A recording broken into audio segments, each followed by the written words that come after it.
Tumefanya matukio kama matatu asubuhi ya leo. Tukio la mwisho ni hili, la tatu. Tukio la kwanza ni tumefanya ubatizo.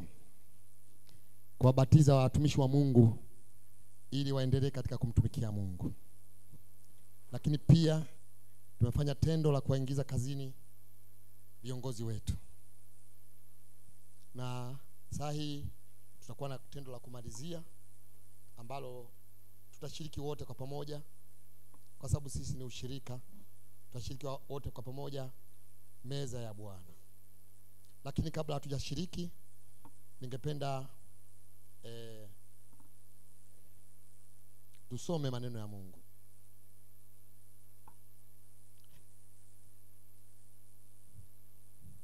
Mambo mawili ambayo Yesu aliagiza. Moja, la kwanza tumeona ni lile la kubatiza. Akasema, akawatuma wanafunzi wake, na sisi anatuma. Akasema, enendeni ulimwenguni mote, mkahubiri, mkawafanye mataifa kuwa wanafunzi, mkiwabatiza katika jina la Baba na la Mwana na Roho Mtakatifu, na kuwaagiza kuyashika yote niliyowaamuru. Tazama, niko pamoja nanyi hata ukamilifu wa dahari. Katika Injili ya Marko mlango wa 16 mstari wa 15 anasema, basi enendeni, anasema mkahubiri Injili kwa kila kiumbe. Aaminie na kubatizwa ataokoka, asiyeamini atahukumiwa. Kwa hiyo haya ni maagizo ya Yesu. Ili uwe Mkristo, ufanyike mwana wa Mungu, baada ya kuokoka na kutubu dhambi zako. Lakini haishi kuokoka na kutubu dhambi zako. Inafanyika hivi, unamfanya Yesu awe Bwana na Mwokozi wa maisha yako. Lakini kwa muda mwingi kanisa limehubiri juu ya Yesu kama Mwokozi wa maisha yako, sio Bwana. Ndio maana tuna Wakristo ambao si watii, ambao wanamtii Mungu. Kwa kumfanya Bwana wa maisha yako, ina maana hivi. Ina maana kama unataka Yesu awe Bwana wa maisha yako, ina maana kwamba huko nyuma wewe ulikuwa unakalia maisha yako, unaendesha maisha yako kama unavyotaka. Ukitaka kwenda Mangata unaenda, ukienda uchochoroni unaenda, ukitaka kwenda kokote unaenda. Lakini sasa unapomruhusu Yesu awe Bwana na Mwokozi wako, wewe unaondoka kwenye kiti, unamruhusu Yesu afanye nini? Wewe unakaa hapa tu pamoja. Yesu ndiye Bwana wa maisha yako, unamruhusu ayaongoze maisha yako. Sasa hilo limekuwa tatizo kubwa kwa watu wengi waliookoka. Wanapenda kuokoka, wanapenda kufunguliwa, wanapenda kupata amani, wanapenda kuponya magonjwa, na hao ndio wanakimbilia huko na huko kwa manabii, lakini hawataki Yesu awe Bwana na Mwokozi wa maisha yao. Tunaokoka ili Yesu awe Bwana, awe Mwokozi kwanza na Bwana wa maisha yako. Yeye ndiye atakayeendesha maisha yako. Mwambie kuanzia leo, nataka Yesu aendeshe maisha yangu. Aendeshe maisha yako, awe Bwana na Mwokozi wa maisha yako. Yesu akiwa Bwana wa maisha yako atakuongoza, atakutia nguvu, atakusaidia. Lakini tuna watu ambao wameokoka wanasema tugawane. Yesu utawale na mimi nitawale kidogo. Tupo pamoja. Kwa hiyo kama kwenye kiti sijui wanagawaneje kiti kitu pamoja. Watagawaneje? Lazima ni mtu mmoja kae tu. Sasa unasema basi kae na wewe hapa tukae pamoja. Yesu anataka uongozi wa maisha yako. Ndio maana huwa tunaomba asubuhi kwamba Mungu niongoze siku ya leo. Huko ninakokwenda kazini kuna majaribu, kuna mambo magumu, kuna vitu mbalimbali ambavyo vitajitokeza. Kuna mambo kuna tamasha mbalimbali. Tamasha mnazifahamu? Mnazifahamu tamasha? Kuna tamasha mbalimbali ninakokwenda, lakini Yesu naomba niongoze maisha yako. Ukiwa unaomba hivi, Mungu atakuongoza katika njia iliyo sawa sawa. Haleluya. Utaona siku zako zinakuwa na furaha na amani katika maisha yako. Haleluya. Kwa hiyo tunamtaka Yesu ambaye sio mwokozi tu, tunamtaka awe Bwana. Akiwa Bwana atakwambia unaleta uvivu saa hizi, utasema kweli Bwana, nataka ni uvivu naondoka. Haleluya. Anasema siku hizi unataka kuwa tofauti, moto umepungua, utasema Bwana, naomba niongezee moto, unaondoka, kwa sababu yeye ni Bwana wa maisha yako. Sasa ndio maana sasa kawaambia mkawafanye mataifa kuwa wanafunzi, mkiwabatiza katika jina la Baba na la Mwana na Roho Mtakatifu, na kuwafundisha yote nifanya nini? Kwa hiyo tunajifunza yale yote afanya nini? Aliyetuamuru. Haleluya. Kwa hiyo hiyo ndio amri ya kwanza. Kwa hiyo ubatizo ni tendo la kwanza kabisa ambalo linafanyika nje. Tumefanya pale, tumebatiza, lakini ni tendo kubwa ndani, kwamba sasa umefanyika mwanafunzi wa Yesu. Lakini jambo la pili, ili uwe na ushirika wa ndani, haleluya, unatarikiwa kushiriki meza ya Bwana. Haleluya. Unaitwa ushirika wa meza ya Bwana. Wengine wanasema ushirika wa meza ya Bwana, wengine wanaita ushirika mtakatifu, wengine ni ushirika, wengine wanasema chakula cha Bwana. Wale ambao huwa wanaenda, kama ulitambika, mimi nasikiaga tu, lakini wale wanaotambika huwa wanachinja. Tupo pamoja. Wakisha chinja wanakula ile nyama. Sijui ni kweli, nimeambiwa Wahehe wakichinja nyama huwa hawatoi nini? Ngozi. Sijui kama ni kweli. Kibasa wewe ni Mhehe sana. Ni kweli? Wanakula na ina maana kwamba wanakuwa sehemu ya nini? Ya ile na ile nyama. Na kwa kweli ile nyama haishi hapo hapo, inawaunganisha na nguvu nyingine za mababu, sijui mababu na mababu. Tuna pamoja, inawaunganisha. Kwa watu wanaotambika huko kwenye vijiji vyenu, wanajiunganisha katika ulimwengu wa roho wa kimila. Tuna pamoja. Sawa? Lakini sisi hatufanyi hivyo. Tuliookolewa tunatakiwa kujiungamanisha na nani? Na Yesu Kristo, na Mungu Baba na Roho Mtakatifu. Kwa hiyo tunaposhiriki meza ya Bwana, ina maana tusema kwamba sasa wewe ndiye Bwana wetu. Tunapenda kupata uongozi kutoka kwako. Tunapenda kupata hekima kutoka kwako. Tunapata kushindi kutoka kwako. Tunaposhiriki meza ya Bwana, ina nguvu ya ajabu. Tuna pamoja. Meza ya Bwana ina nguvu ya ajabu katika maisha yetu, na hasa ikishirikishwa katika moyo wenye toba na unyenyekevu na utii kwa Mungu, ina nguvu ya ajabu kubadilisha mambo. Tunaposhiriki meza ya Bwana tunasema hivi kwamba Bwana, tunaendelea kuwa watoto wako, kwamba Bwana, tunaendelea kushiriki pamoja na wewe, kwamba Bwana, wewe ni Mungu wetu, hatuna Mungu mwingine. Haleluya. Tunaposhiriki meza ya Bwana mahali hapa, unasema hivi kwamba mimi sina Mungu mwingine. Sina Mungu mwingine, ninaye huyu peke yake ambaye ameniokoa, ambaye napenda kumtumikia. Ndio huyo. Tunaposhiriki tunanyosha mikono, lakini tunaposhiriki tuna renew. Unajua ku renew? Tunafanya upya mahusiano yetu na Mungu. Pamoja. Tunafanya nini? Tunafanya upya mahusiano yetu na Mungu. Kwa hiyo Yesu aliagiza ndio hili liweze kufanyika. Hebu fungua katika Mathayo mlango wa 26. Mathayo mlango wa 26 mstari wa 26.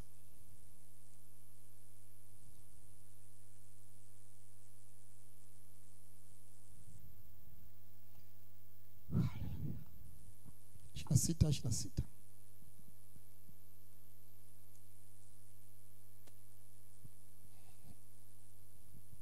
Hii ilikuwa ni siku ya mwisho, inaitwa Pasaka.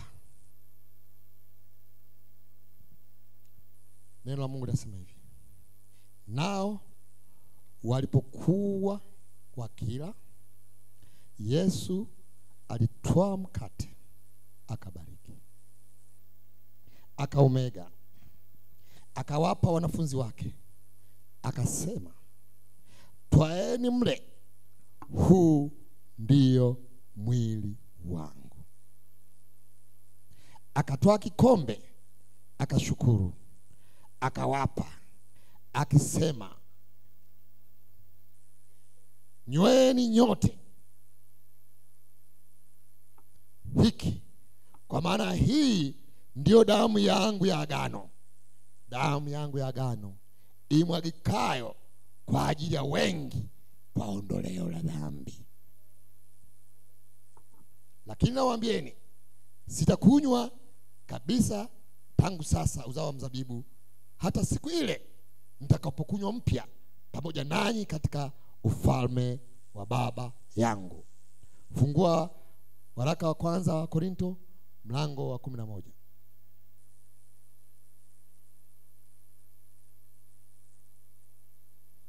Waraka wa kwanza wa Korinto mlango wa 11 mstari wa 23.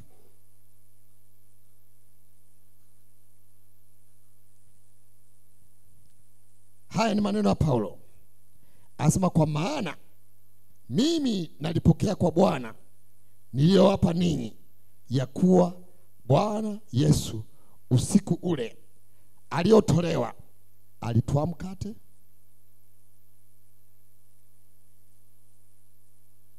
naye akisha kushukuru akaumega, akasema, huu ndio mwili wangu ulio kwa ajili yenu, fanyeni hivi kwa ukumbusho wangu. Na vivi hivi baada ya kula akakitwaa kikombe, akasema, kikombe hiki ni agano jipya kwa ajili ya damu yangu, fanyeni hivyo kila mnyapo kwa ukumbusho wangu.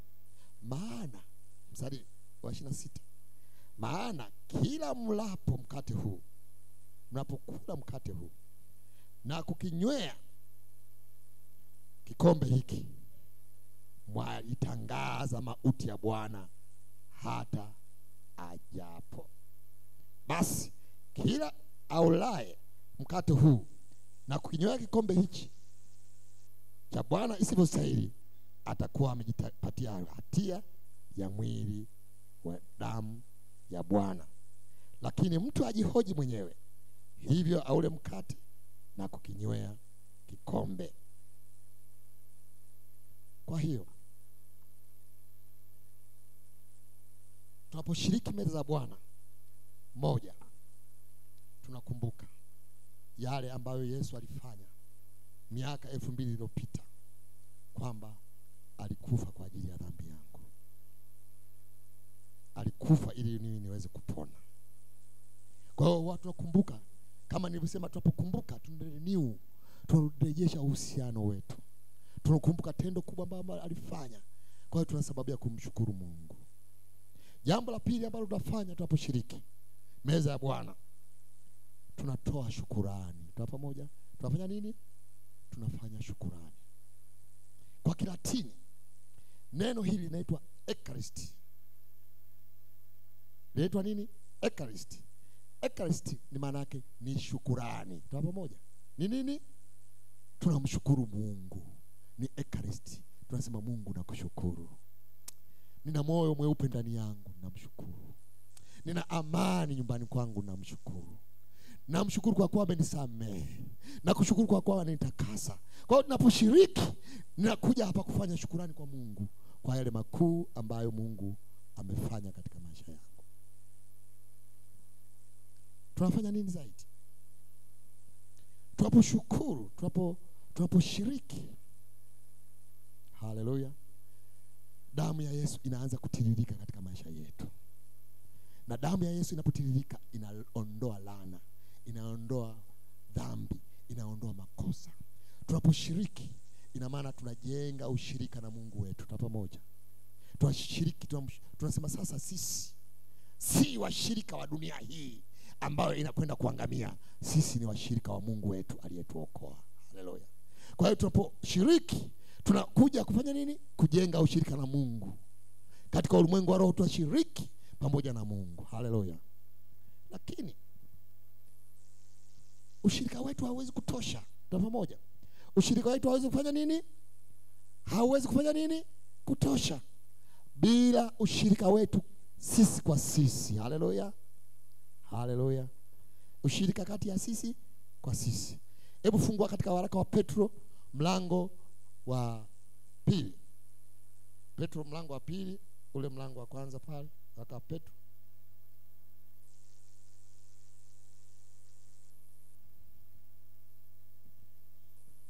Kwa hiyo sisi kuna watu wengine nasema mimi nimeokoka, ninampenda Mungu, lakini ushirika na mtu mwingine haupo. Tuwa pamoja. Lakini tunapokuja kushiriki pamoja, na maana kwamba tunaye Yesu mmoja, tunao ubatizo moja, tunaye Bwana moja, tunalo kanisa moja, ni watu wote ambao Mungu ametuita, tunaenda mbinguni kwa pamoja, tuko pamoja. Mbinguni hutakuwa peke yako. Haleluya. Kwa na maelfu na maelfu na maelfu na maelfu wale waliookoka na kuoshwa na damu ya Yesu, ambao watashika kushangilia na kumpenda Mungu. Haleluya. Kwa hiyo tunaposhiriki, kwa hiyo ushirika wako si wa wewe peke yako, unaanzia wewe na jirani yako na kanisa hili pamoja na watu wote ambao wapo ulimwenguni kote. Tunashiriki pamoja kuonyesha kwamba tuna ushirika. Haleluya. Kwanza tuna ushirika na Mungu wetu ambaye ametusamehe, ambaye ametuosha, lakini kwa njia ya meza ya Bwana tunarudisha ushirika ulioharibika. Kama kunakuwa na mambo fulani, tunaposhiriki tunasema kwamba haya sasa siwezi kuendelea nayo. Napenda tushirikiane, napenda tupendane, napenda tutiane moyo, napenda tusameheane, napenda hivyo tutashirikiana pamoja. Haleluya. Katika waraka wa Petro, sisi tumeitwa ni nyumba ya Roho. Haleluya. Kwa hiyo tunaposhiriki pamoja, sisi inafanyika kwa nyumba ya Roho. Hebu funga katika waraka wa Petro pale mlango wa pili, ule mstari wa 4 wa 5. Asema ninyi nanyi kama mawe yaliyo hai. Kwa hiyo wewe ni jiwe lililo hai. Ule mstari wa 5. Asema ninyi nanyi ni mawe yaliyo hai, mmejengwa mwe nyumba ya Roho. Haleluya. Hebu msimame pale mlipo. Haleluya. Wanene watatu. Naomba muunganishe seko pale. Tuna pamoja. Nyinyi ni mawe yaliyo hai. Tengeneza mstari kama mko 4 5 kwa mstari wenu. Haleluya. Ushirika, tunaposhiriki meza ya Bwana tunarejesha ushirika. Haleluya. Ndio maana kama umegombana, kama umekanyaga vitu vya watu, si rahisi kuishiriki meza ya Bwana. Lazima utubu na kuungama. Kama kuna vitu vya ovyo ovyo ambavyo vinatembea, kwa sababu wewe ni nyumba ya Bwana na kanisa la Mungu ni takatifu, tunaposhirikiana mahali hapa, Roho wa Bwana anashuka. Haleluya. Kwa hiyo uliyemshika jirani yako ni nini? Ni jiwe lililo nini? Lililo hai. Haleluya. Ni jiwe lililo nini? Jiwe lililo hai. Anasema mmejengwa ili fanye nini? Muwe nyumba ya Roho. Haleluya. Kwa hiyo tunaposhiriki meza ya Bwana, ndio maana kama una neno na mtu, si vizuri kushiriki. Nenda kazungumze naye, mwambie mimi sijisikii, nimekukosea, naomba unisaidie, kwa sababu sasa tunajenga kanisa, na kanisa hili ndio Mungu anapenda kukaa, ni nyumba ya Roho. Haleluya. Katika mstari huu anasema kwamba ninyi nanyi, nyinyi ni mawe yaliyo hai, mmejengwa muwe nyumba ya Roho, ukuhani mtakatifu, mtoe dhabihu za Roho zinazokubalika kwa Mungu kwa njia ya Yesu Kristo. Haleluya. Mnaweza kukaa. Haleluya. Nataka kuonyesha kwamba sisi ni mawe yaliyo hai ambapo Roho Mtakatifu anakaa. Haleluya. Hapa hatuzungumzi kama Yesu hayupo hapa, hatuna muda wa kupoteza. Tupo pamoja. Kama Yesu hafanyi kazi mahali hapa, hatuna muda wa kupoteza kuwepo mahali hapa. Tuna uhakika kwa sababu tunamuona Mungu analeta furaha ndani yetu, analeta msamaha ndani yetu, analeta nguvu ndani yetu. Kwa hiyo ndio maana tupo hapa. Haleluya. Jambo la mwisho, tunaposhiriki, haleluya, tunapokea uponyaji wa miili yetu. Sawa? Haleluya. Kuna nguvu kubwa katika kushiriki meza ya Bwana. Haleluya. Tunapokea uponyaji. Jioni ya leo nimeomba kwa ajili ya maombi ya uponyaji, lakini kuna nguvu ya ajabu tunaposhiriki meza ya Bwana kupokea uponyaji. Nitalithibitisha neno hili. Wana wa Israeli katika mlango wa 12 wa kitabu cha Kutoka, walipokuwa wanatoka Misri, Mungu aliwaambia wachinje kondoo au mbuzi. Wachinje kondoo au mbuzi. na damu ya mnyama ile ikimwagika waweke kwenye mimo ya milango, kwa sababu malaika wa kuua atakapopita juu ya ile mimo ya mlango atafanya nini? Ile nyumba ambayo ina damu ya Yesu itaponywa, hakutakuwa na mauti mle ndani. Na akasema sio damu tu, ile nyama ambayo itakuwa imechinjwa wa mle tena, wasimtokose, wafanye nini? Wambandike, wambweke kwenye moto, na wale wamalize yote, itakayobaki wafanye nini? Waichome moto, yawe majivu. Lakini ilikuwa inaonyesha ushirika wa ndani na Mungu wao. Kwa hiyo wale wana wa Israeli wakati, naomba tusome pale katika mlango wa 12, kutoka mlango wa 12.